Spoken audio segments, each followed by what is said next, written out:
medicamento importado sem registro na Anvisa. A operadora de plano de saúde tem ou não que cobrir? Eu sou Edivane Bastos, especialista em planos de saúde. Falo sobre isso todos os dias no Instagram e também produzo conteúdo aqui nesse canal, Vencendo os Planos de Saúde, para ajudar advogados e usuários a vencer os planos de saúde. Então já ativa o sininho, compartilha, enfim, faz tudo isso que você sabe que vai ajudar esse canal a crescer. Vou explicar para vocês como é que funciona essa questão de medicamentos não registrados na Anvisa. Houve um tempo que o STJ determinava que era obrigatório sim o fornecimento de um medicamento, mesmo que ele não tivesse registro na Anvisa, desde que não fosse meramente experimental. Esse entendimento foi superado pelo tema 990, julgado pelo STJ, que tem repercussão geral. E aí o cerne desse julgamento foi o seguinte: o STJ entendeu que a Anvisa, como uma agência de vigilância sanitária, é quem tem o dever de fazer o controle de regularidade e de segurança sanitária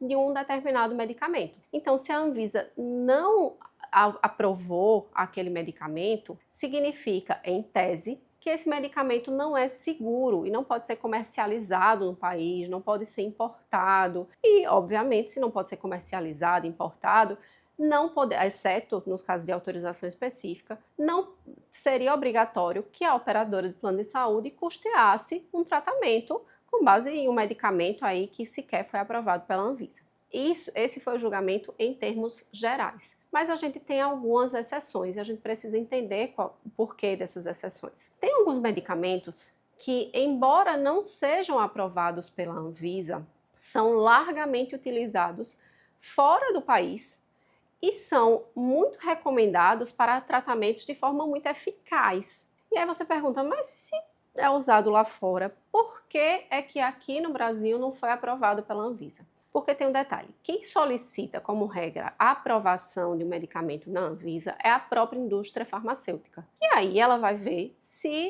verificar se é viável ou não fazer essa solicitação de autorização, que gera um custo de, em média, R$1 milhão. Ou seja, não é barato conseguir aí aprovar em todas as etapas, com todos os estudos, com tudo, um medicamento na Anvisa. Isso não significa, o fato dele não estar aprovado, não significa que o medicamento seja necessariamente experimental. Muito pelo contrário. Se ele já é largamente utilizado e aprovado por órgãos de renome internacionais, esse medicamento certamente não é experimental. E muitas vezes é o medicamento mais indicado para o tratamento do paciente. E aí a gente faz o que a gente chama de distinguish no direito, É fazer a distinção entre aquela tese que foi firmada pelo STJ e mostrar que aquela situação não se enquadra na regra geral. Ou seja, o medicamento não está ali aprovado pela Anvisa, não é porque ele não é seguro, não oferece a segurança sanitária, é porque não teve interesse da indústria de aprovar aquele medicamento no país por causa dos custos. E aí tem vários motivos, Seja porque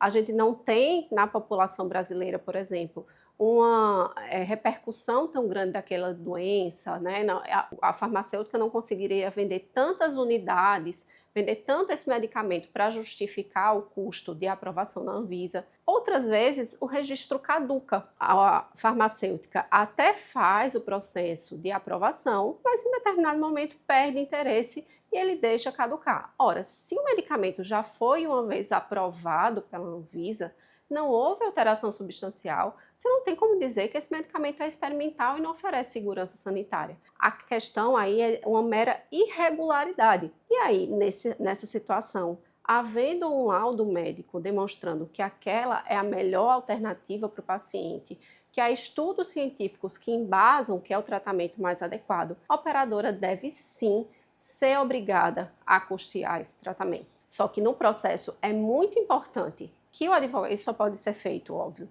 por meio de um processo judicial. Como regra, a Anvisa precisa autorizar a importação, porque ainda que não esteja aprovado, ela pode fazer uma autorização extraordinária. E há medicamentos que não estão aprovados, mas já têm uma autorização de importação, tá? Mas como regra, a Anvisa tem que autorizar essa importação. Isso pode ser feito como pedido no processo judicial. E é muito importante que no processo judicial se demonstre, o advogado, ali o especialista, demonstre essa distinção, demonstre que a ausência de registro na ANS não é por falta de segurança sanitária, nem é porque é um medicamento experimental, mas sim porque não houve interesse da indústria de fazer o registro, de renovar esse registro, e que também esse medicamento já vem sendo utilizado e é aprovado por outros órgãos de renome internacional. Então é isso, como regra, as operadoras não são obrigadas a custear tratamentos com base em medicamentos não registrados na Anvisa, mas nessas exceções que eu expliquei para você, sim, é possível conseguir. Não é fácil, mas é um direito que é possível. Se você precisa desse tratamento,